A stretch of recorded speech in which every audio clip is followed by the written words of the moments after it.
ભરૂચ જિલ્લાના શહેર તાલુકા પ્રમુખોની જાહેરાત સાથે આંતરિક ખટરાક પણ સપાટી પર આવ્યો છે. ઝઘડિયાના હાલના નેતાઓથી લાંબા સમયથી નારાજ દેખાતા સંસદ મનસુખ વસાવાએ તાલુકા પ્રમુખની વરણી બાદ અસહમતિ દર્શાવતા ભરૂચ જિલ્લા ભાજપમાં ભડકાના એંધાણ દેખાઈ રહ્યા છે. સૂત્રો અનુસાર આદિવાસી પટ્ટી ઉપર આદિવાસી સમાજના સાંસદ મનસુખ વસાવા વર્ચસ્વ માટે સંઘર્ષ કરતા ઘણા સમયથી દેખાઈ રહ્યા છે.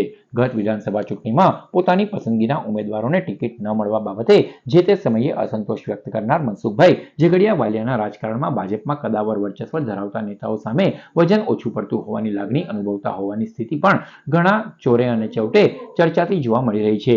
ખનીજ માફિયાઓ સામે મનસુખભાઈએ કરેલા તેજાબી નિવેદનોની પણ ખાસ અસર દેખાઈ નથી. હવે સંગઠનના હોદ્દાઓમાં પણ સાંસદ વેતરાઈ ગયા હોય તેવી સ્થિતિ જોવા મળી છે. 7 ટર્મના સાંસદે જાહેર મંચ ઉપર પત્ર મૂકી ઝઘડિયા તાલુકા શહેર પ્રમુખ તરીકે સંદીપ પટેલની વરણીનો વિરોધ વ્યક્ત કર્યો છે. જ્યારે સંદીપ પટેલ એ પટેલ નથી, અન્ય જ્ઞાતિમાંથી આવતી જે પણ હશે, પણ આખા તાલુકાને સંભાળી શકે તેવો સક્ષમ વ્યક્તિ નથી. અને કેટલાક ધંધાકીય જે રેતી ઉદ્યોગ છે, ખાણ ખનીજ જેવા લોકો સાથે એ સંકળાયેલો છે. અને આને તો એક મોહરું બનાવ્યું છે, પણ આ લોકોએ એને પ્રોજેક્ટ કર્યો છે અને તાલુકાના કેટલાક લોકોએ આગેવાનોએ એનો હાથો બનીને એ નામ ઉપર મૂક્યું છે. લોકસભાની ચૂંટણીમાં પણ આ સંદીપ પટેલનું ગામ જોજો, ત્યાં ભાજપને માર પડે છે.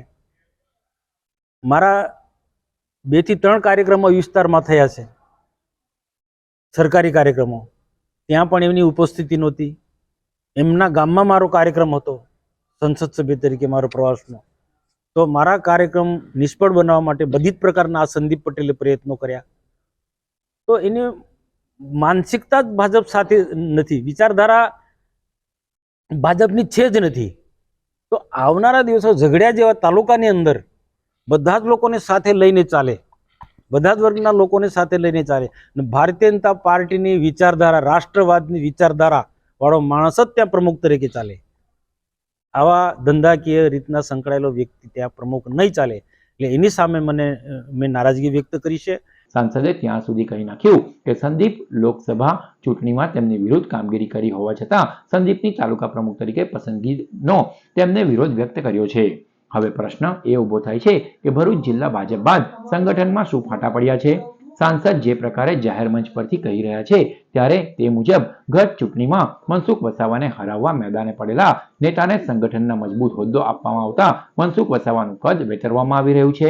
તાલુકા પ્રમુખ જેવી વરણીમાં પણ સાંસદનું ઉપજતું ન હોય તો જિલ્લાના મહત્વના કામોમાં મનસુખ વસાવા પ્રજાજનો માટે કેટલા મદદરૂપ નીવડી શકશે તે વિચાર મૂંઝવી રહ્યો છે.